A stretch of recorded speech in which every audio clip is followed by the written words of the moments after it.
Well, everybody kept the wheels down, but it looks like we may be in for another wild night. First heat winner, Sleepy Trip. What about the racetrack? Well, the track's going. It's going real quick. It's definitely going to be another wild night. I don't know if you can see the tip overs, but there's going to be some spinning out. You had a pretty good battle there 2 or 3 times. You lost out on one yellow, made out on the next one, and then got together with Paige, and that looked like that might be a big problem. Yeah, well, Tommy had a real bad push, and you know, the Mellotech car, we did a lot of work during the week, and we got it pretty straight. We just have to give it a shot in the feature. You thinking about that record? I almost hate to bring that up. I don't want to jinx you. Yeah, quit talking about the record. Okay, that's Sleepy Trip. He says, let me just go win the race. As Sleepy Trip wins the first heat race here. Second heat is coming to the line, and we're just about ready to continue the action here from Ventura. And here we see the cars lined up for heat race number 2. In the front row, Critter, Chris Malone. Inside 7M, outside Tony Everhart in 16. In the second row, we have Dan Ford in 10X and Kevin Doty outside in the 7D car. The third row, Hank Butcher in 0. Robbie Flock, a 2-time Western States champion, outside in 32. Row 4, Johnny Parsons in 21. Bob Davison in number 5. And the fifth row, Ron Hazelton in 11. And outside, car 78, Sid Carlson. Youngster on the pole in that dark number 7, and that is Chris Malone. Malone actually from a racing family. His late father, Shim Malone, was for a long time the IndyCar chief starter with the United States Auto Club, tragically killed in a plane crash a number of years ago. Critter's had racing in his blood since he was an infant.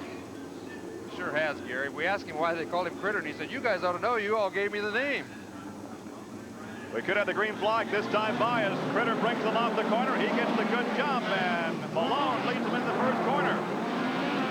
Boy, Tony Everhart went in there awful hard. He's having trouble keeping that thing under control, it looks like. Look at Dan Ford, though. Ford moved up to second position on the low side coming off the fourth corner, and he sets sail now for your leader, Chris Malone. Kevin Doty's doing a very good job. He moved right to the top. Car number 7, Kevin Doty's doing a good job. He moved to the top, went right around those guys. He knew they were all going to die for the bottom, and he just blew them off right around the top. Larry writes, this track has changed a bit since hot laps. It's starting to dry out. It's getting slicker down low. Yes, but there's still a very good cushion up there. Dan Ford, that car number 10. Oh, he got too far around. Boy, he almost spun out right there. Car number 32 here. Robbie Flock and that Jennings Vogler engine. He's running very good in this race. He's getting that thing worked out, it looks like. So we got a bunch of good guys running very good so far. Hank Butcher in the white number 0 to the inside. And there's Johnny Parsons in the red 21 on the high side of Butcher. Oh, there's contact right there, and 2 cars headed for the infield. Well, look at the officials running. They're scattering around there, aren't they? It's pretty tough when you're racing this hard. No yellow? No yellow at all as Everhart goes around the infield. Hank Butcher's also stopped down there, but the race continues. Well, through all that, we weren't even watching what was going on out here. But Chris Malone still leads the race. Dan Ford still runs second. And Kevin Doty in that number 7 car is still running in third position. There is still a good cushion up there. Dan Ford is using it, trying to get around Chris Malone, but he doesn't seem to be able to quite do it. This would be a big race victory for Chris Malone, who works during the winter months out here with the Tamale Wagon crew with the CRA car driven by Ron Schumann. He'll be moving back to the Midwest for the summer racing there, but right behind him is your defending USAC Rookie of the Year. That is Dan Ford. See the steam and smoke running off Dan Ford's right rear tire. That means the racetrack's drying out. He's moving down. Critter's still on the cushion. He's going to move down and give him a shot underneath. He's got some moisture. He's going to give him a shot. And the turn 1. Oh, look out, look out. Body slam. Look out, he's gone. That was a slam, bam, gone job right there. Is that what you call a good slide job here at Ventura? I wouldn't call a good one, not when you bam into somebody. There's the checkered flag as Dan Ford takes the victory. Chris Malone will take second, Doty third, and Robbie Flock hangs on for fourth. So a last lap bump and run for Ford, and Ford will take the victory. His evening ended last week upside down. Yes, it did. Here he comes. He moved down on the racetrack. He moved off the cushion. He quit following Critter. He moved him right down inside. He knows this is the last lap. White flag's out. Bango. He runs in there. Body slam. Hulk Hogan would have loved that one. Here he comes. He pushes him right up out of the racetrack. He pushes Chris out of the groove. He takes the groove. Chris recovers very quickly and maintains second spot. But when he hit him, he moved him clear off the racetrack, clear out into the heavy stuff. He did a good job keeping the lead. Chris did a good job. Well, Chris did a good job of not rolling over once he hit the cushion out there. Well, exactly. He kept presence of mind. He kept out of the throttle. He got the car turned. As we take a look at the results now from heat race number 2, those that will transfer are Dan Ford, Chris Malone, Kevin Doty, and Robbie Flock. We have more heat races, a semi, and the 30-lap feature this evening. Stay with us. Saturday night, thunder. Saturday night, Saturday night. I'll tell you what, it's been great racing on this Saturday night at Ventura, and here's the guy who just turned in the magnificent last lap pass. Dan Ford, congratulations. Tell me about it. Oh, it's just do or die. I wanted to win it, so I tried everything I could. At that moment, when you're going into one and you're alongside, what goes through your mind? Do you think, is this the time, or do you just stuff it in there and figure I got him covered? Oh, I try not to hit anybody, but when you go in there hot as we did, it just works out that way sometimes. One more quick one, the racetrack. Is it going to hold up, or is it going to go away? The sun's shining, I doubt it. I doubt it. You get dry, slick before it's over with. It'll be dry, slick before the night's over. This guy's won the second heat. He's headed for the main event. We're going back up top to Gary Lee. That's a good observation as we're ready for the third heat to be pushed off. Dan Ford wins it. Chris Malone was second, then Kevin Doty and Robbie Flock. But we have about an hour more of sunshine tonight because of the time change, which means this track will dry out. We take a look now at this final lap, and here's the pass. You can see the smoke coming off of Dan Ford's right rear. That means the track is drier. He just stuffs her down in there as hard as he can go, going for the pass. Body slams him wheel to wheel. He has to get out of the throttle. They're both out of the throttle, trying to get those cars gathered up and turn back to the left. Dan's back on the gas. Critter's back on the gas. They both go. They both maintain first and second position. But there was a point in time when they both stood to lose those positions real quick. Our winner last week changes rides for this week. Here is Keith Roush. Yeah, indeed, Keith. Let's take the opportunity to shake your hand. We didn't get a chance to do that last week. Had to get off the air in a hurry. First of all, congratulations on that win. Let's talk about tonight. What do you think's going to happen out there? Well, if I can make it through the heat race, I think we'll be all right in the feature. You've got a different car tonight. The Jones ride was a one-night deal. Is this one any good? Yeah, real good. The motor runs good, and John McLaughlin's race car, so we should be okay. While we get down here and take a look at this rear tire, I want to find out about this tire pressure. Is this a normal amount of tire pressure to run here going in? Yeah, with a soft compound tire, 4 or 5 pounds, it'll wrinkle like that. All right, there's the setup on that car. We're just about ready to get back to the action as we move to heat race number 3. And good luck to Keith Roush. Saturday Night Thunder, we are back live at Ventura Raceway, Ventura, California. Look from the CarQuest cage cam at Terry Farrar. He looks like a spaceman there with that contraption on the helmet. And there out the back of the race cars, we are lined up now, about ready to go racing in heat race number 3. In the front row, Wally Pankratz in that yellow number 34 alongside Joe Winters in 84. In the second row, on the inside, Rick Taylor in 76. Jordan Hermansader in 91. In row 3, there's Terry Farrar with the camera in 79. George Ito outside in 04. The fourth row on the inside will have Keith Roush, the winner here 1 week ago, and John Cofer in 66. And row 5 on the inside, Jet Davison in the checkerboard car, and outside John Kaiser in number 24. So a long way for last week's winner to go, Keith Roush. He'll be in 37W, but Terry Farrar had a long way to go during the week to put that race car back together. He starts inside the third row. We should have the green. The veteran, Wally Pankratz, will lead them off the corner. He gets the good jump. He takes the lead. Okay, Wally told me they worked all week long. Oops, we got a bump. Hermansader came far from the back, second row outside to run second. He did a very good job pointing that car underneath Winters and getting around him when Winters pushed the front end right there. Hermansader was another driver upside down, a yellow, because our camera car, Terry Farrar, has stalled in the backstretch. Terry Farrar and the crew worked all week to put this race car back together at the tune of some $2,000, I guess, as we take a look inside the cockpit now, and he is stalled on the backstretch. Yes, we don't know exactly what happened. The engine quit. It could have jumped out of gear. That might have been the problem. There's another look at a push truck that a driver never sees, and I don't think I'd... Pretty, yeah, the infamous push trucks. They're pretty ugly creatures as you look at them like that, aren't well, they? They start the evening clean. They don't stay clean very long. That is for sure. That contraption that Terry Farrar has on his helmet. We talked about the tear-offs last week that Pedregon had on. This is an automatic tear-off device. You push a button and that thing clears off the tear-offs automatically. And if it works properly, it's a great device. But if it doesn't work, it's really a nightmare. With the button on the steering wheel, you can actually clear your visor without ever taking the hand off the wheel. That's the whole idea behind this. And like I said, when it works properly, it's a great device. But sometimes something goes wrong, and then you have no way of getting the mud off of your windshield. Terry Farrar has been restarted, but he will start at the back of the pack. The pack being led right now by Wally Pankratz. He is on the hammer as he comes by for the restart. Jordan Hermansater rides in the second position. That's a yellow 34 leading and a white 91 riding in second position. Ricky Taylor's running third and running very fast in third position, I might add. Hermansater's doing a real good job. He's trying to find a place on the racetrack to get up and catch Wally. Wally, though, is running pretty quick, and it's going to be tough for him to do. Well, Hermansater bumps him slightly coming off the corner. Jordan has a lot of talent, but once again, for a young driver, you got to go slow before you go fast. That's right. A lot of going fast here is the exercise in going slow. Another yellow, Larry, another yellow.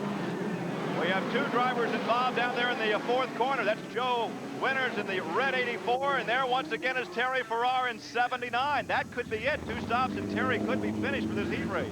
Well, I hope he doesn't have another night like he had last week. He had a terrible night. He got upside down. It hasn't started off very well tonight, but hopefully he can get running and get going again. He's a pretty fast race car driver. This racetrack he likes very much. He knows it. He runs good here, and it's too bad to see him put out. I hope he gets back in the race. This gives us a chance perhaps to underscore what we started to talk about. You have to go slow to go fast. To a layman, that may not make a whole lot of sense. Well, there's as much throttle control involved in steering these race cars as there is steering wheel. You have to use some throttle control when you're going through the corners.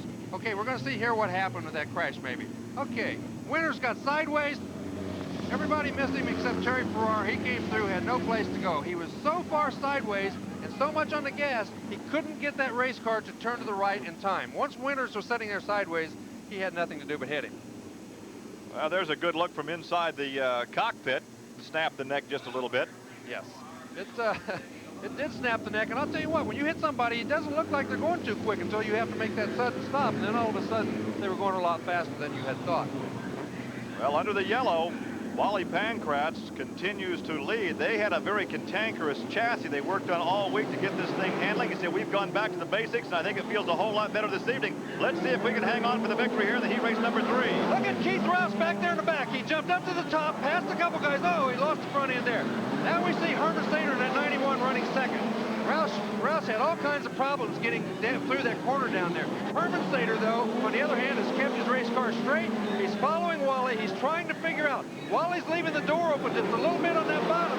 If he does that very often, Hermansater's going to stick his nose in there and give him a try. But look at Rouse. Look at Keith on the cushion. He has it hooked up on the outside. He passes 2 cars. He's up to second. He's on that cushion we talked about, and as long as he keeps the front end from under him, he is fast. Look at that man go.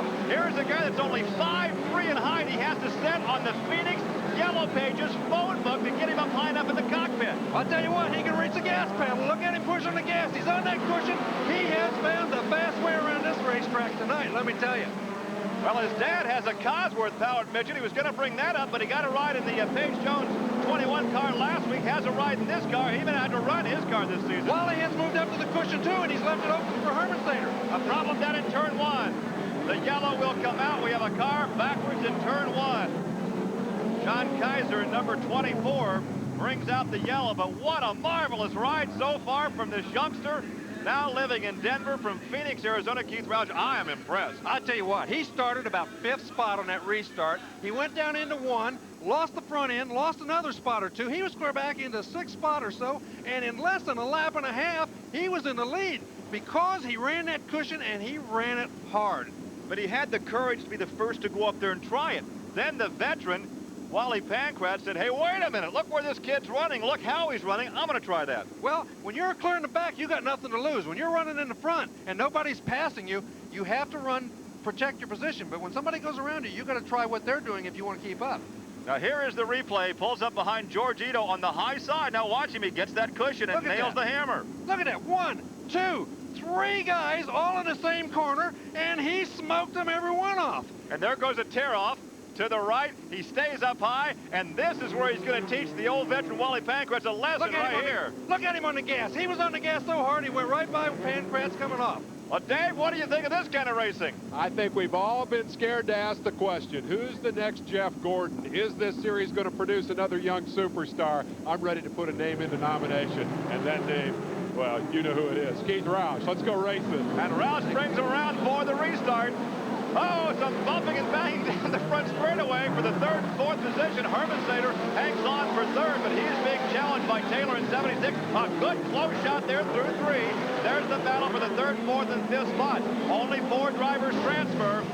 Yeah, since he's shown him the way around the top, everybody has moved up. Wally Pancratz has moved up. Here comes Ricky Taylor, though. He's the only one that stayed on the bottom, and he has now moved into third position. Oh, and he bicycles to the corner, but loses only 1 position. Giorgino goes by on the inside. Boy, he bicycled and almost went on over. That was a close call for him, I'll tell you. He got up on that berm. It may not be as low as we thought it was. They might not have cut it down quite enough. There's the white flag, 1 lap to go. 4th place belongs to Taylor, the 76 car. He is being pressured down by Herman Sater. The leader and the winner will be Keith Roush. But look at Koper on the inside. Koper is going for the there. They're going to get together. And, oh, I think Herman Sater may have gotten by him for the 4th and final transfer spot. Those two guys were so intent on knocking each other down into the infield coming off a 4, and Herman Sater almost spoke by him on the outside there. Oh, there's a lucky winner, Keith Roush. I tell you what, he gave us a clinic this evening on driving the cushion. That was impressive, boy. I got to tell you, he was very impressive in that race. Well, we're going to take a look now at the last lap. This is coming down for the 4th and final transfer position. Now, George Ito in the 04 car is now 4th. He's 3rd, I think. He's third, right. The Taylor is now 4th. Right. The other 3 guys are battling for 4th. Ricky Taylor's up front. He comes down. Taylor hangs on. Taylor does hang on for 4th position. Well, I tell you what, it was close. Oh, now it's time to catch your breath. Close race. Close race. I got to tell you, that kid did a great job, though. He doesn't have a lot of practice in that car. As far as I know, it's the first time he's ever driven it. And to smoke that car in there like that, he did a great job. All right, now here is the last lap. Okay. The truck is saying it's the producer's fault. Blame him. You never blame the producer, do you? No. But here they go. They're coming off of there. They're banging wheels on the inside. Herman Sater comes by. Bango. I think he got him. Yeah, Herman Sater did. If this, in fact, is the last lap, Herman Sater got him. Oh, yeah. But those good guys were both trying to hold the inside line. They're banging into each other, coming up there. And the 91 car, Herman Sater, he just took the high road and went on home. I am impressed with this youngster that grew up in Phoenix. He now races out of Denver, and he is standing by with Dave Despain.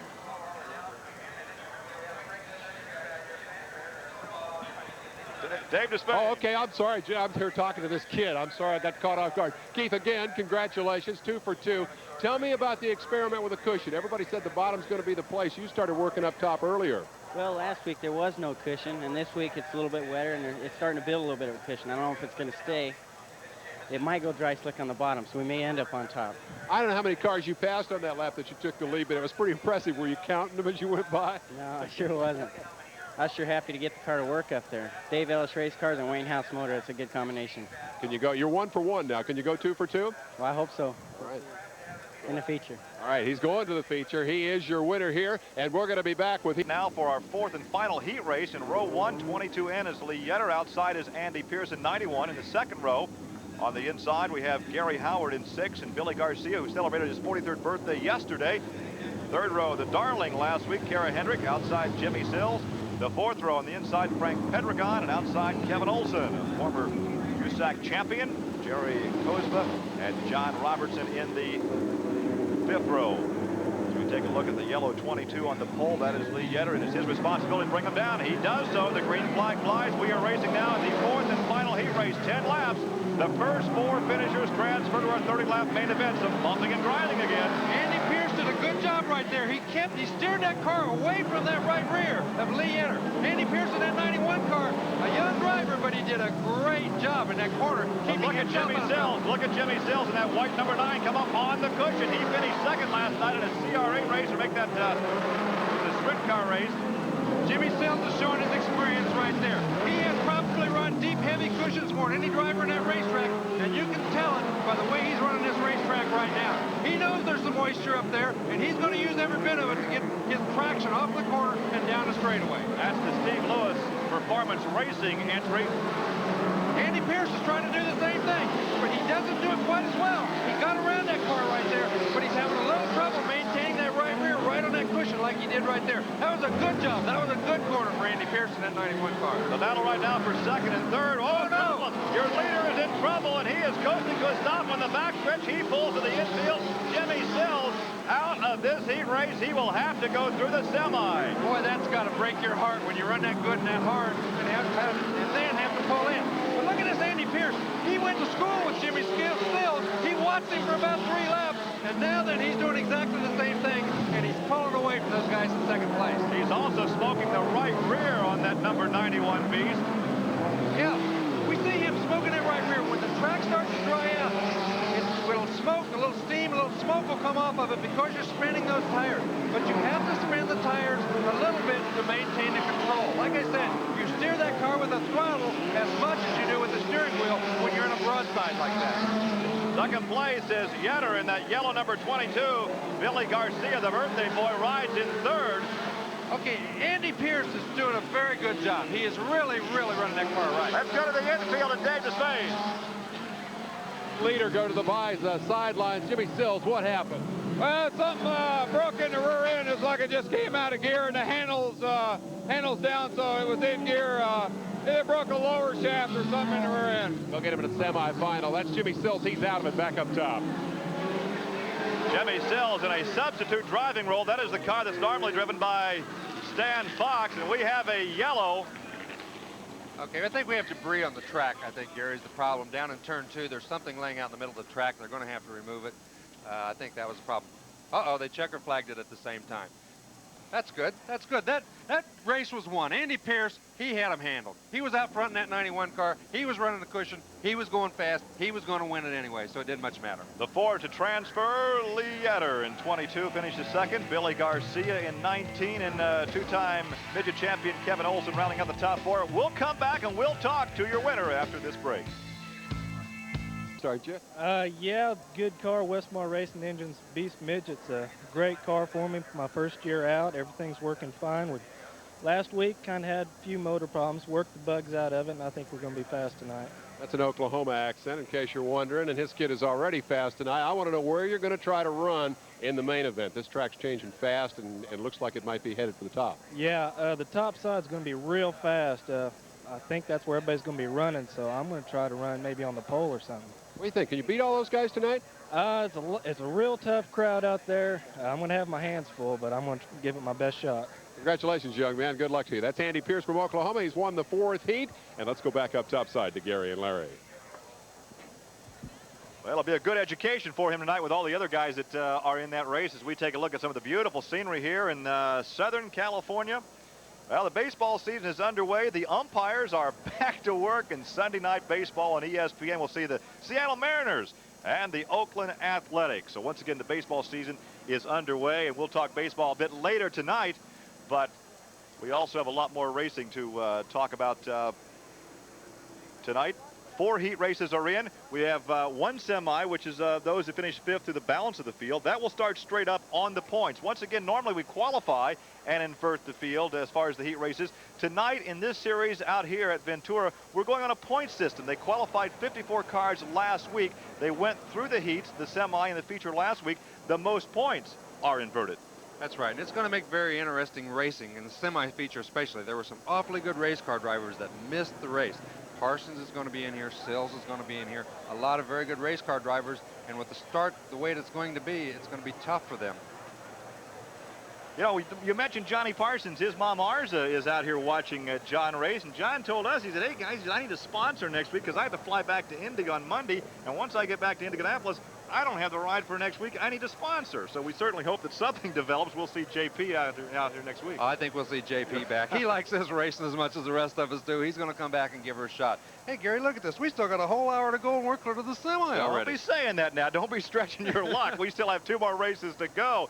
But in fact, we do have some more sunlight tonight, which means we'll dry the track out. And as you heard Andy say, the groove is going to be on the top side. That will be very exciting when they start running the cushion out here. We have a lot more racing news, more motorsports news to pass along from Dave Despain. We'll do that when we come back live on Saturday Night Thunder. Aston Harry Gant rounding out that top 10 qualifiers, that from the Winston Cup stock cars, down at Bristol, Tennessee. We're on the West Coast, and the issue, as we mentioned earlier, is safety. Cars get upside down, drivers are in danger. Larry Rice is going to give us a little rundown on things that we can do to make these drivers safer, and indeed the things that they're doing right now. Larry? The roll cage was introduced a little over 20 years ago and is probably the most important safety feature since the helmet. Last week, we saw Dale Sexton Jr. involved in a terrible crash. He landed on top of the cement barrier, and without question, the roll cage saved his life. Violent crashes are a part of our sport. We recognize that, but we don't accept injuries or death.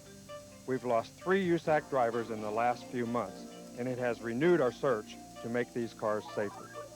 The many safety devices available to racers must be used and used properly.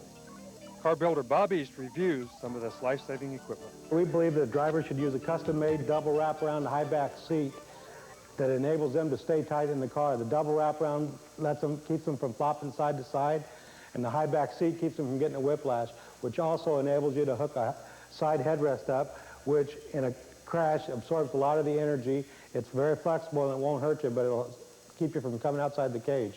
We also feel it's important that the seat belts wrap around a bar that's bolted, that the seat's bolted into with another bar 3 to 4 inches below your shoulder blade to keep the belts tight if the seat ever folds forward in a severe crash. Another idea being promoted is a safety net. This net connects behind the driver's head and goes to the forward part of the roll cage. It's designed to keep his head inside that roll cage in case of an accident. Now, if all else fails and there is an accident like we had last week with Dale Sexton, we have to have something to help that driver get out and out safely. We used the Champion cutting tool last week and it was very successful. This tool will cut through a 4-inch pipe and it will help to get the driver extricated and his back straight out of the race car. We see this part up here, this slope part. If the tubes are against the driver, this can be slid between the driver and the tubing. This blade will cut it and not go through and hurt the driver. This thing is very, very strong. It'll cut a 4-inch pipe. Let's have a look at what it does to this chromoly tubing.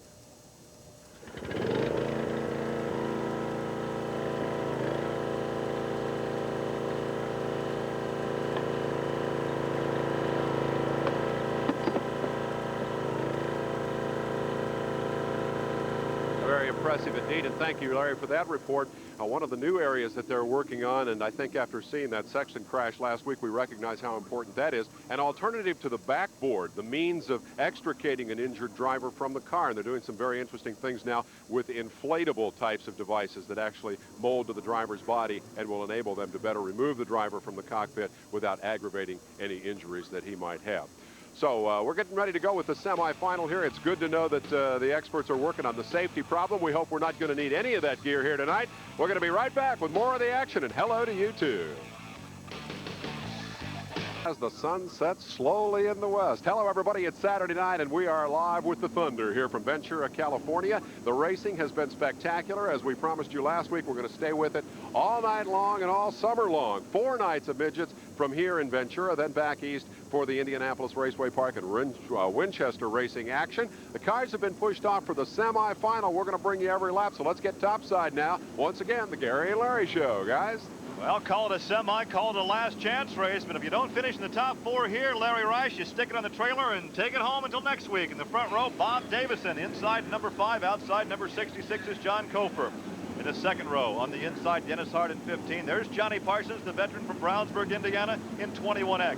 The third row, Frank Pedregon in number 3, Andy Bondio in 47. In row 4, on the inside, there's the young lady, the sweetheart from last week, Kara Hendrick in 40, Rick Taylor in 76. The fifth row, on the inside, Tommy White. In 27, Pete Davis in 00. Row 6, on the inside, Ron Hazelton, number 11. Jet Davison outside in 59. And row 7, Jerry Cosma Jr. on the inside. Outside is Sid Carlson.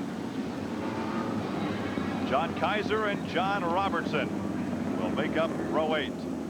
Jerry Cosma told me that his family is watching up by Sacramento at Fair Oak. They're having a big barbecue with a large screen television to watch his progress live. Let's hope we have a good report for him this evening. I'm sure he wants to have a good report. Bob Davison brings them off. There's the green flag, but John Cofer gets a good jump and has the lead coming off the second corner. Yeah, he got a very good start. Bob Davison was running on the bottom. The bottom doesn't seem to be quite as fast right now, but he's still doing a good job. He's doing a good job down there. It's just not as fast as it is up around the top of the racetrack. Now look at your first two right there in the gap between first and second.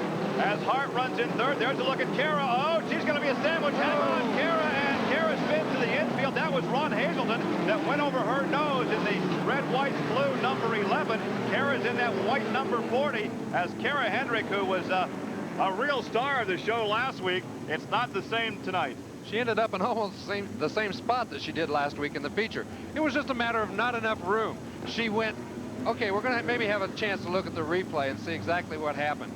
Okay, she's got the right idea. She's up high. She's running in on top of the guys. She's trying to run the cushion down the back straightaway. But as she gets into this corner, real hot and real hard, there's a guy up in front of her. She tries to turn down under him. There's already a car in front of her. Rick Taylor was on the high side. Ron Hazelton was underneath her. She got in a sandwich between the two of them, ended up spinning into the infield with no place else to go. Well, she has been restarted, so she will go to the back of the pack and will have a long way to go. This is a 12-lap semi. I'll tell you what, Gary, this is like trying to run through a minefield. It's like trying to run through 15 moving chicanes when you start that far back in a semi-feature with only 12 laps. Well, if she happened to have a chance to watch Keith Roush run that cushion, we may see if she can run the cushion up there. These guys do that. All these race car drivers watch the racetrack and watch the other races. Paige Jones walked clear up on top of our booth to watch one of the heat races a while ago, so he could see exactly what the racetrack was doing and how the good drivers were driving it. This is only Kara's second ride in a full-size midget on dirt. She may have the most horsepower out there with that Gertie engine. Well, it's a very good race car. We all know that. She knows that. She's going to have to be a little bit patient, but she can't wait very long because she's got a long way to go to pass a lot of cars. 1 lap down, 11 laps to go. They could get the green the next time by. There are a couple of highway cones in the backstretch. It's back there where the leader picks up the throttle, and Cofer does exactly that. Begins to kick the rear end out, smokes the right rear. There's the green. We're racing on lap number 2. Okay, there's already some problem in the middle of the back straightaway. Kara had trouble back there before the race ever got started. Look out, look out. Man, oh man. They didn't get the yellow flag out very quick that time. Those guys didn't know she was down there. And when you take off of the number 2 corner, when you have 3 cars abreast, and you got a car sitting exactly sideways in the middle of that back straightaway, it's pretty tough to miss it. They did a very good job missing it, I'll tell you. There is a good look at Kara, who finished second in the TQ midget standings a couple of years ago. Didn't run quite as often last year. Well, let's take a look again and see if we can see what happened. This is before the green came out. Now there's Kara in the white number 40, and it looks like she may have made contact right there. Now she jumped the berm on the inside of turn 2. Yeah, she was trying to get a good start. She was trying to maybe jump the start a little bit, got inside those guys before anybody else took off, got up on that berm, and then just spun out sideways. It didn't look like it was that much of a problem, but when you're on that berm and in loose dirt, it's hard to control that race car. The guy to watch here will be Johnny Parsons in that red 21. He's back there in the 4th spot as Cofer, that yellow 66, continues to lead. He runs the middle of the racetrack. Bob Davison rides in second. Dennis Hart, right there's a good tight shot at Dennis Hart. He looks to the inside of row in turn 4. Cannot make a stick, but here comes Parsons in the red 21. Yeah, Parsons is having a tough time. He's trying to run the cushion, but Dennis Hart's bouncing up in front of him a couple times. Davidson's up there. He can't quite make it stick and get around him. He doesn't feel real comfortable poking that car down in there real hard. You can tell that. There's a good look at Johnny Parsons, an Indy 500 veteran. That time he did it. That time, Gary, he poked that car on down in there. But see there, he's getting in there pretty easy. Uh-oh. We have another yellow, and it's Jet Davison in the checkerboard car. He's headed the wrong direction in turn 4. That will bring out the yellow. That will slow them down and line them up behind our leader, John Cofer. Yeah, Johnny Parsons, just a second ago, when he was running in 4th position, he did a good job when he got around those guys. He poked it down in there. Okay, here maybe we can see it. Tell us what he's doing as far as the throttle of brake and how he's driving this racetrack. He's hard on the throttle now down the main straightaways. He gets ready for that corner. Bang, he hits it. He hits the brake, turns the car, back on the throttle right there, and powers off of that corner and around those guys. He's hard on the throttle all the way back around there because he knows there's traction up there. But the big point is he's got to get into the corner very hard. Bang on the brake. That sets the front end. That pulls the front end in. It pushes the back end out. The minute the back end stops sliding, bango, he's back on the throttle and powers around in that wet dirt. Going back to Kara, as we take a look at the standings right now, 2 of 12 laps. John Coper continues to lead. Remember the first 4 transfer, and Parsons has that 4th and final transfer spot. But going back to Kara, when she was sitting sideways on the backstretch, so often a young driver drives over the nose of a race car, and they have to drive out in front to see what's happening well up in front of them. Here we're about to go green for the start of lap number 3. This is a 12-lap semi or last chance race. The battle right now is for 3rd position. Johnny Parsons tries the high side again. Yeah, for some reason, he just doesn't seem to be getting the bite off the corner that he really should be getting. He gets in there pretty good, but he doesn't get off the corner like he should be. A change of position. Dennis Hart moves to 2nd from the inside of Davison. There's Parsons. He tries the inside. He'll have 3rd position down the backstretch. He's a sly old fox. He knows where to run this racetrack. He knows where he has to go to pass guys. He'll use every bit of it. He'll go inside. He'll go outside. He'll do what he's got to do to move up. And that's what he did right there. Well, he's up to 3rd position right now, trying to close in on Dennis Hart. There's a good tight shot of Johnny Parsons in his Get Dirty helmet. And now Hart begins to close in on Cofer. Hey, this Hart kid's running pretty doggone good. We didn't think he was going to be that much of a contender in this race, but he's really running fast. A battle for the 4th and final transfer spot. A pair of blue cars. Bob Davison, the blue number 5. And right behind him is Gary Bondio in the blue 47. Bondio tries the high side. Quite can't make it stick. I think Mondio's got the right idea. He's got the right groove if he just can get a clear shot. He's on the cushion. He's around there. He just can't quite get up enough momentum. He was right there. Okay, as you see him up there, he's trying. Now he's going to dive it off the bottom. Okay, He smoked the right rear, though, abusing that right rear tire. He's smoking it. He sure is. That's because the track is drying out. There's a little moisture there, and when he's spinning that wheel, that rubber hits that wet dirt, and it gives all that moisture, gives off steam and smoke. Well, this is the battle right here, and he slips a bit, and there is Tommy White pulling up behind him. And a battle for the lead. On the inside is Hart, outside is Cofer. Cofer, the yellow 66, slips just a bit. Hart has the lead. Dennis Hart found some moisture down there on the bottom. He went right around the bottom, right on the very, very bottom, found some moisture. Bingo, he's gone. He's smoked by him, too. Well, once again, only 4 transferred. A great battle for that 4th and final transfer spot between these 3 drivers. A pair of blue cars. Tommy White. Tommy White moves to 5th position. Tommy White. Oh, he catches the berm as the white flag comes out. 1 lap to go around this short quarter-mile bull ring here in Ventura Raceway, Ventura, California. Dennis Hart's going to win this race. Look at these 3 guys in the last spot. Here comes Tommy White. He's going to go up over the berm. He almost gets upside down. He almost got upside down, giving that thing his last shot. He didn't make it, but he knew the only chance he had was to get down there, sneak in under him.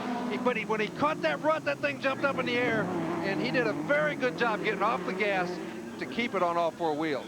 How many laps can you take here without breathing? I tell you what, I think some of them take a lot of laps without breathing. Let's watch this again. Once again, the battle for the 4th position. The white number 27 is Tommy White.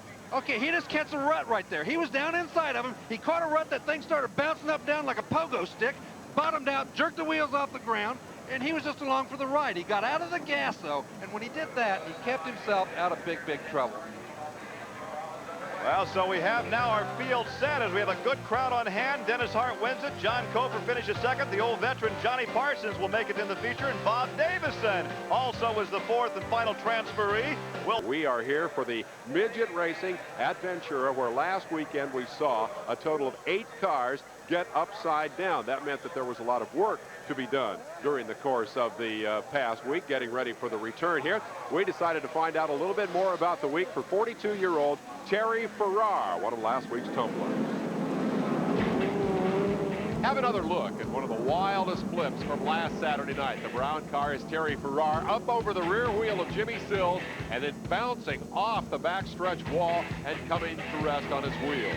Fast forward to midweek, Ojai, California. That's where Terry Farrar lives. That's where he maintains his race shop. And that's where this week and midweek there was a thrash underway to get that car prepared to come back here tonight for the 2nd round of Saturday Night Thunder racing. A lot of bent pieces on that race car. And Farrar himself, driver turned mechanic, told us all the repairs they had to make, what all was bent on that machine. Most everything that bolts onto the car was either ripped off or damaged. So we're talking front axle, side nerf bars, rear bumper, radius rods, that type of thing. Most everything that's bolt-on. As Terry went tumbling and the parts went flying, the concern was not for the mechanical things, but for the man. Farrar confirms that he took a pretty hard hit. This week, those parts were laying about on the floor, just broken remnants of the ride that he took, a ride that ended with a happy ending. We hit hard enough that I was a little shaken out of the deal, and I lost track of probably about 30 minutes there. From the time I walked from the car to the infield and had an interview with Dave, I didn't even remember the interview, so I know that I must have hit fairly hard. Well, indeed, he hit hard last week. He spent about $3,000 fixing that car to come back here this week and crash it again. And thus we come to a question. Why do this? Why spend $30,000 or $40,000 in all your spare time building a car that you're going to race for $1,000 to win? And perhaps more importantly, the question, why take the chance of getting hurt? I think there are a couple of answers to that question, and the first one deals with fear. Fear is perhaps the most debilitating of all the human emotions. To live in fear is a terrible way to spend your life. The antidote to fear is courage, and if racing is nothing else, it is a test of courage. Every race driver must confront his fear. He must wrestle that devil to the ground, and that victory is perhaps the most important that he wins. Keep in mind, too, that a midget driver gets a lot of reinforcement out there every week, a couple of times a lap, in fact. The thrill of flicking that car sideways, stomping back on that throttle, broad sliding through the corner, and slinging a rooster tail of dirt all the way over the outside fence. Hey, it's dramatic, it's exciting, it's fun, and I think that's the bottom line. Racing is fun.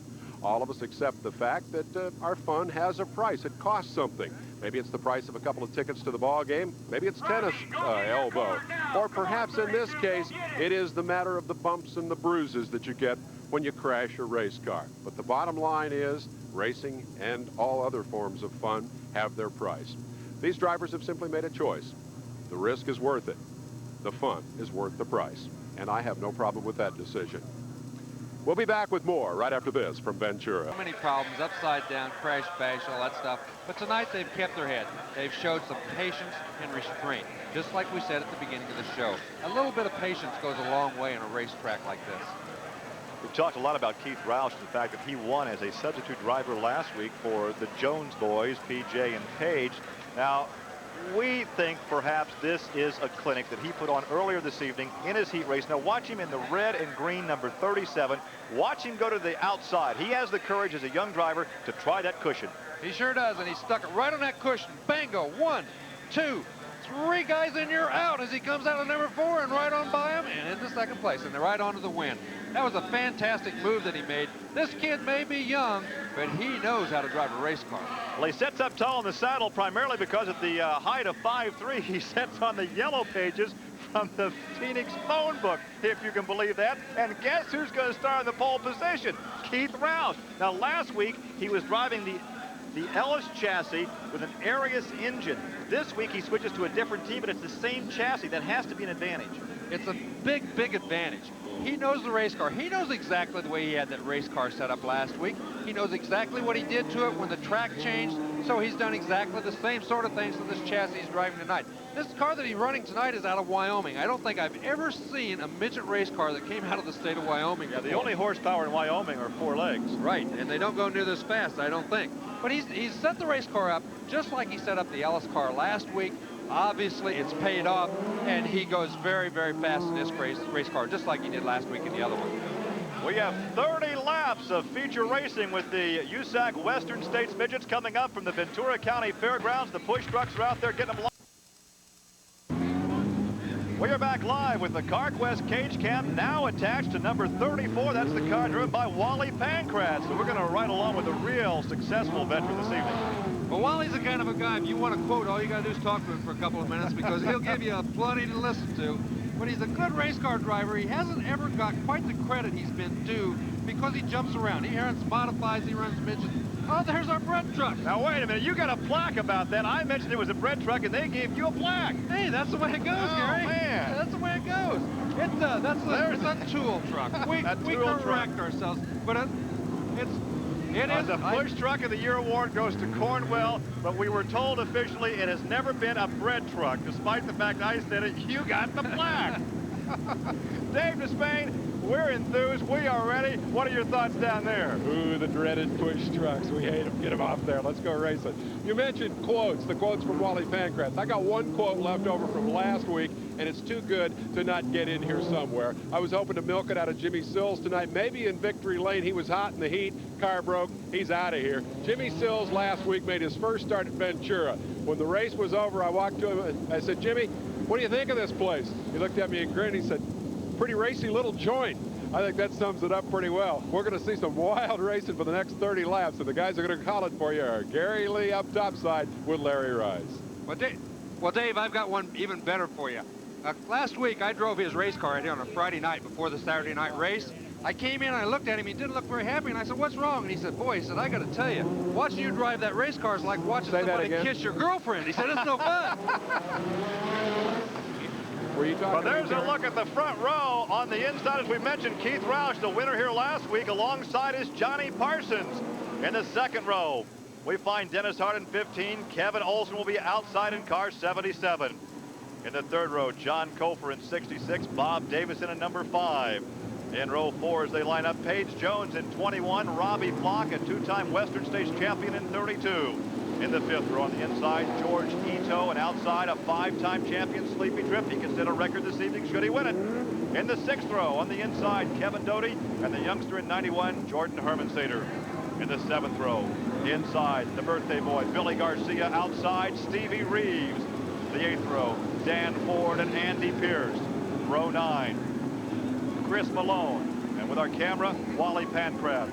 In the 10th row, Lee Yetter and Larry Derwin. I don't know, putting that man on the front row, what do you think? On the inside, starting on the pole position, your winner from last week?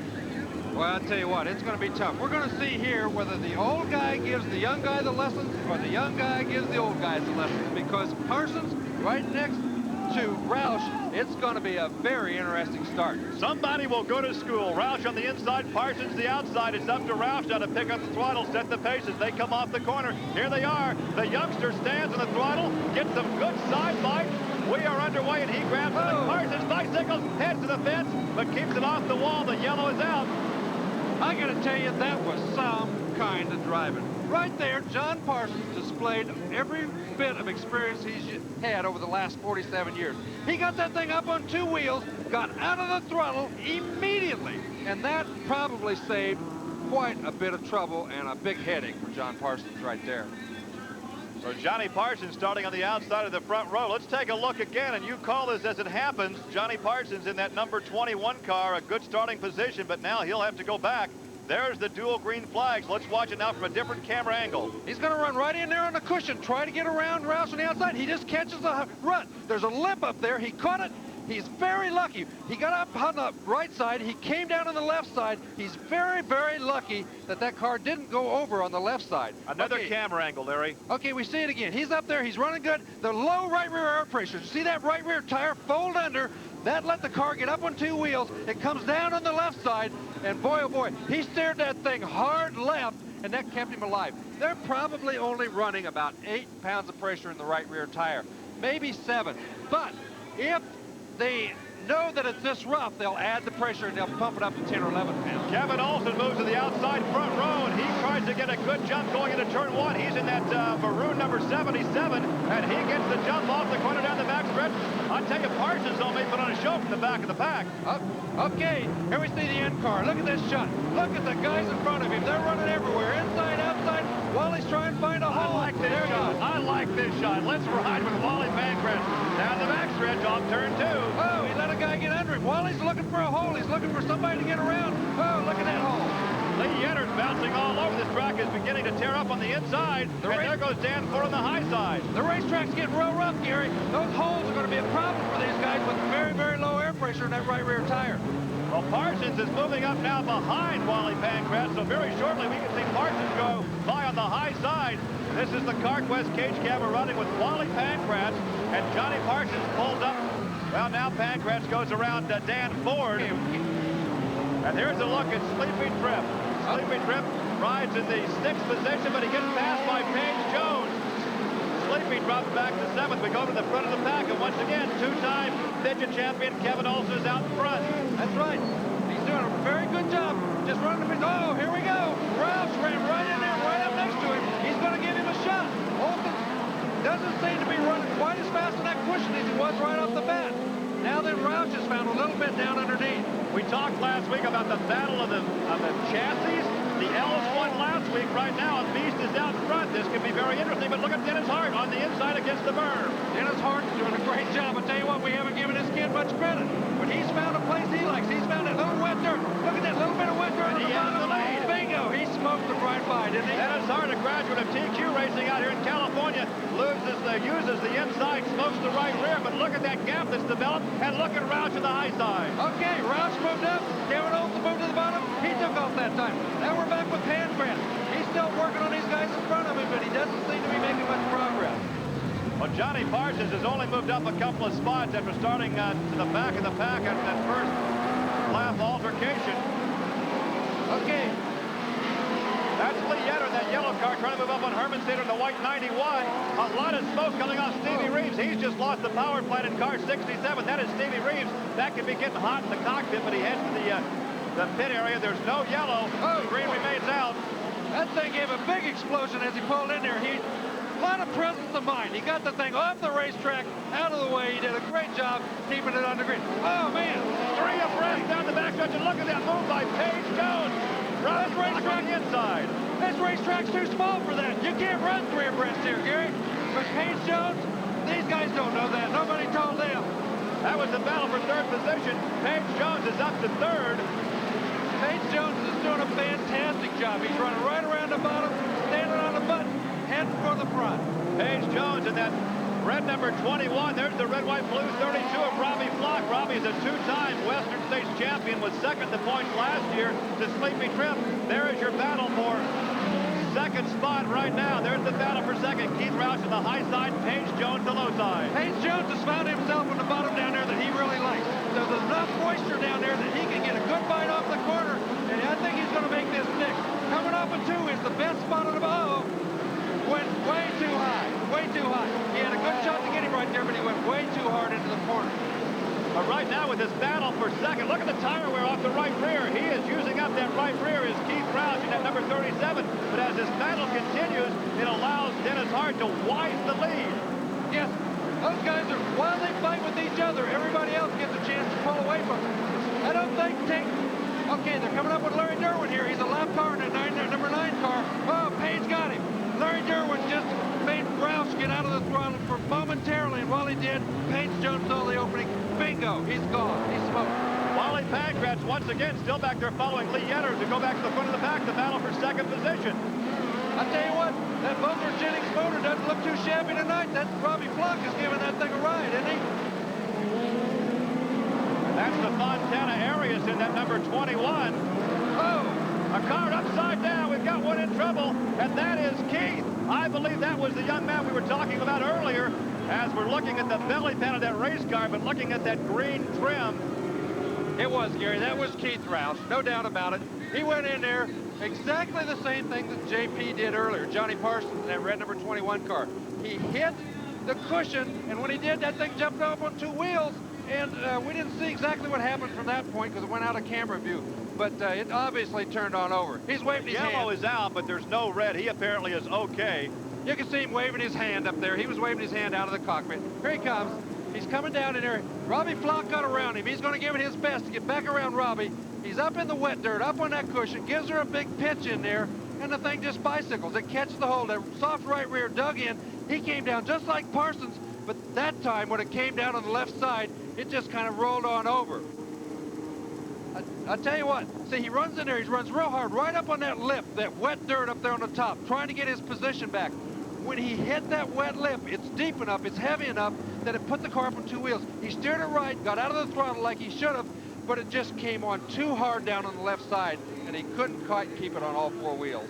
Well, our winner last week will not repeat, but he is okay after rolling over in the first turn. We are under yellow. We have 19 laps completed. We have 11 laps to go as the racing will resume momentarily here at the Ventura Raceway as Dennis Hart can...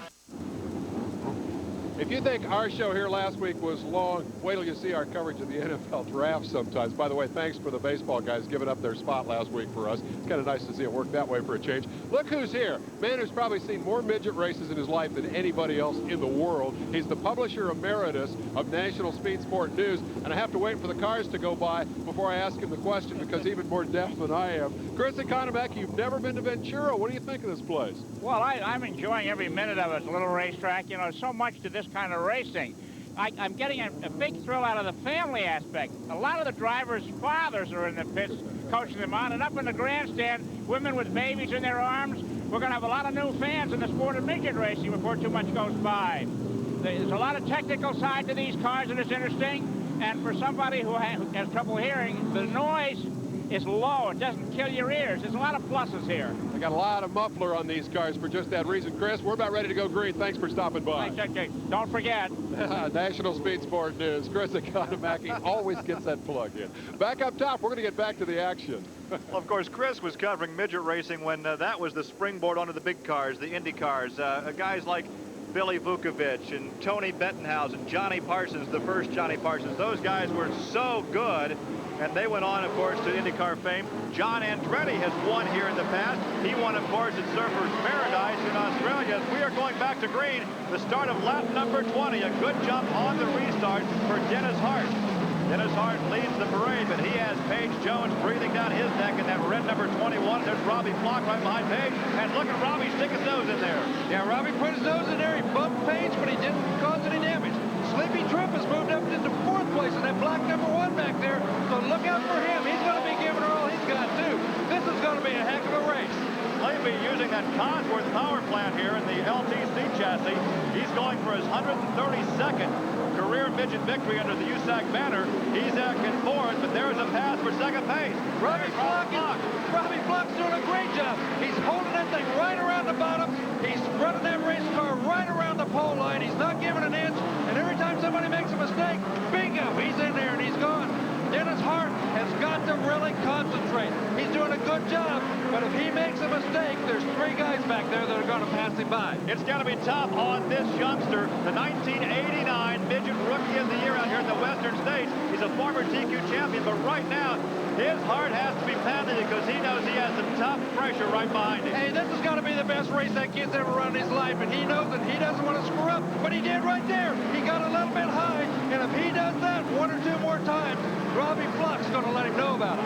And the waiting lap, they get together, and here comes Paige on the high side of Flock. Oh, he can't make it stick, though. Flock is still second. 5 laps to go. The waiting lap here at Ventura County Fairgrounds in Ventura, California. There is Sleepy on the high side, the black number 1, trying to use the cushion. But once again, Dennis Hart continues to lead. Okay, the engine went, and Robbie Flock's got engine trouble of some kind. That thing's banging and popping around, but it kept going. He's going to give this guy a shot. Dennis Hart has to keep that race car straight and low. He made another mistake there. He can't do that. Robbie Flock has the inside position coming through turn 2. He catches the berm side by side down the backstretch. And once again, it's Dennis. Dennis has to make that car very wide and protect that inside groove. Boy, he's doing a good job. Did you see him block that groove? He pulled down there, cut off Robbie Flock, and that's what he's got to do. We didn't see it, but Sleepy almost got upside down there in turn 1. That's the reason he's falling back. Well, Sleepy is up to 3rd position. I'll make that 4th position and a gap between 3rd and 4th, and there on the inside. He may have him this time. There's the opening. He cannot move that high on the racetrack. Robbie Flock's going to take it away from him if he does.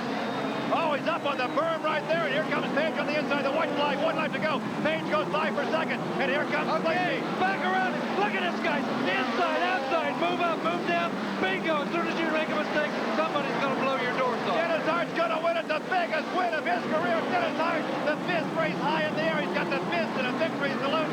Oh, we're all happy. The fans yelling for Dennis Hart. That kid did a fantastic job. He made 1 or 2 mistakes, but every time he made a mistake, he had the presence of mind to pull that car back down to the bottom of the racetrack and block the guys behind him. That won the race for him. He did a fantastic job. Robbie Flock, Paige Jones, they're binging and banging on each other like crazy back there trying to run 2nd and 3rd, and they just couldn't catch up with Dennis Hart. Well, I'll tell you what, he is right here from Ventura, so he's got the hometown crowd on his side. Dennis Hart, what a marvelous ride he had. This was an education for him as we take a look at the last couple of laps. Now Hart out in front. He made a mistake. Look at Flock on the inside. He made a mistake coming off 4. He didn't enter number 1 like he wanted. He was too high. He let Robbie in under him, but he drives it down into 1, chops Robbie off. Look at this, gives him no room. He says, either run over me or I'm going to take the racetrack back. Robbie tried to run over him right there. He just couldn't quite pull it off. For. That's exactly right. He took the racetrack away from Robbie. Robbie had to move out. Paige Jones gets in under him. Bingo, this is the white flag lap. But as Paige goes in there too hard, he moves up. Robbie goes back around him. Inside, outside, move up, move down, everywhere. And we thought the groove would be up on the cushion on the high side. Not the case. The pole was the fast way around for Dennis Hart. Right, everybody had run the cushion long enough during the night that it kind of got rough. It wasn't that it wasn't there, but it was just that it was so rough you could not run in real hard. So the guys on the bottom had a much smoother racetrack, a much better line, and that's where the race was won. Well, that record run for Sleepy will have to wait till next week. Let's go down to what has to be a very jubilant victory lane. Dave? Hey, keep the money right here in the hometown. Dennis Hart, Ventura, California. Congratulations. What a drive. Thank you. Feels good to win. I must have been quite a thrill that last 5 laps. These things don't have rear view mirrors, but you knew they were behind you. I knew he was there. It was getting real close those last few laps. I was starting to get a little bit panicked, but I just tried to hold on and keep it smooth. With, I think it was 2 to go, Flock got up underneath. It might have been 3 to go. Flock got up underneath you, stayed there for a couple of corners, and it looked like he might be able to move you off. How did you fend that off? I was just trying to hang on. Nothing to it, but just keep it down on the bottom. Obviously, there was a lot of speculation about where the racetrack was going to go. In the end, the whole key was to be able to run right down on the inside, wasn't it? Yeah, it was probably the best lines down on the bottom. It seemed to work really good for me. Tell me about the background. You came out of the TQs. This guy's a 2-time or 3-time TQ champion who's now moved up into the midget division, but comparatively new to these ranks. How did you learn to drive like that? I don't know. Actually, I took a year off due to an injury, and I'm really out of shape right now. This is the first time I raced in about almost 2 years now. But it sure feels good to win. Well, this is going to get you back in shape in a hurry. Once again, our congratulations, young man. That was brilliant. Fun to watch. Okay. That's Dennis Hart. He has won it. And I'll tell you what, we're going to try to get back and talk to the guys who finished 2nd, 3rd. I hope we can do that. This was a heck of an automobile race. We'll be back at Ventura.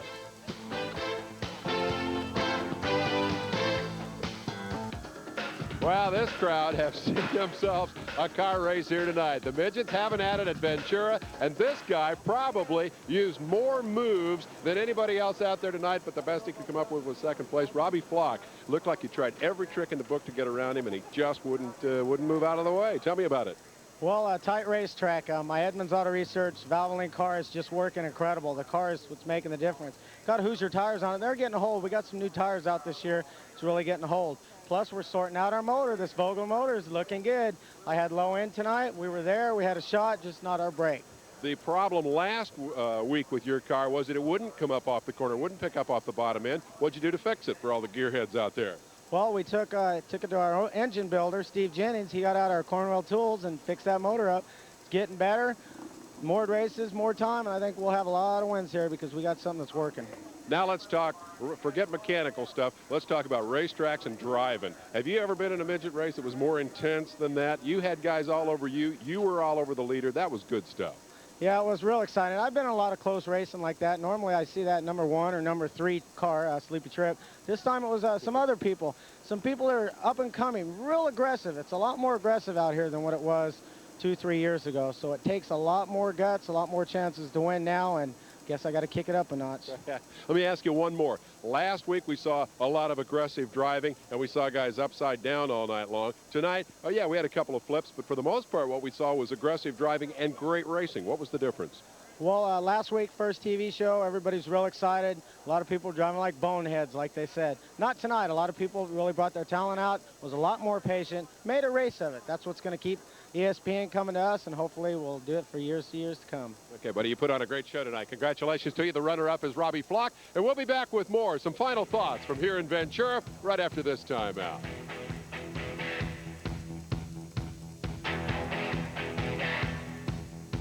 Speedway right beside the Pacific Ocean, and they were making waves here tonight. It was spectacular. Chris Berman, we're going to get out of here on time tonight, make way for baseball tonight. And remember, Sports Center has all the stories of Masters golf. I have a young man who carries on a famous racing name. He is Parnelli Jones' youngest son, Paige, and he finished third tonight, but you sure made a run at him. Tell me quickly about the race from your viewpoint. Well, thank you. The car was a little bit tight. I was a little bit worried at the beginning. It got a little bit better towards the end, but still a little tight. Robbie and Dennis both ran a great race. I just got to thank Hoosier American Racing, Dave Ellis, Fontana, and everyone did such a good job for me. You're a busy man. You're doing a lot of different kinds of racing. Are we going to see some more of you here in this next couple of weeks? Yeah, I'm planning on running next week, and then for the last week I have a Barber Saab race in Atlanta, and my brother's going to come in and finish the ESPN shows off. Are you going to get PJ in here? That'll be fun. Listen, young man, congratulations to you. Say hi to your dad. Thanks for coming out and talking with us. Thank you. That's Paige Jones. Let's go back up topside, get a quick final thought here from Gary Lee and Larry Rice. We heard some comments about that Vogler Craft engine as we look at the rundown now. Dennis Hart, Robbie Flock, Paige Jones, Sleepy Trip, and Kevin Doty in the top 5. In the second 5, Kevin Olson, John Kofer, Wally Pankratz, Jordan Hermansader, Dan Ford rounding out the top 10. 11th through 15th. Andy Pierce, Lee Yetter, Johnny Parsons, Bob Davison. Johnny comes back to 13th after starting dead last in that restart. George Ito taking the 15th position. And I think we may have 16th through 20. Yes, we do. Garcia, Malone, Roush, Derwin, and Reeves. And I think you have some information on some various engines. Well, you know, we have the biggest variety of engines in these cars that we have anywhere in the country. Pontiac finishes number 1. The Vogler Jennings engine finishes number 2. The Fontana engine finishes number 3, and the Cosworth engine finishes number 4. We have a few more engines out here, but it's amazing that 4 engines can run that closely, that competitively, that good in one division. We don't see that very often. Also, on a small track like this, there is no time to rest. If you're in one of those big lumbering Silver Crown cars that you've won 2 championships in on a mild dirt track, take a nap down the long front straightaway, but you can't here. You can't take a nap anywhere on this racetrack, or you're going to be in big trouble. The minute you get off of number 4 corner, you've got to be planning how you want to enter number 1 corner. If you don't do it correctly, as we saw there at the end, you get in just a half a car width too high, somebody's going to force their way in there and make way to get through and pass you. So it's a very important that you keep your concentration every second of every lap and run every lap as best you can. Well, of course, once again, we have to wait till next week for Sleepy Trip to get that USAC record and become the winningest driver in USAC midget racing history. He needs one more victory. Well, Sleepy Trip is going to get that one more victory. He may not get it next week or the week after, but he is one heck of a race car driver. We didn't nickname him last week our Intimidator for no reason. He knows what he's doing. He knows how to do it. He intimidates people on and off of the racetrack. He uses a little mind games with these guys. He'll tell them things, you know, watch out for that hole down in number 3, and they'll be wondering about it for the next 2 races. So it's an interesting thing. He's going to win that race. It just may not be in the next couple of weeks. We saw tonight the drivers are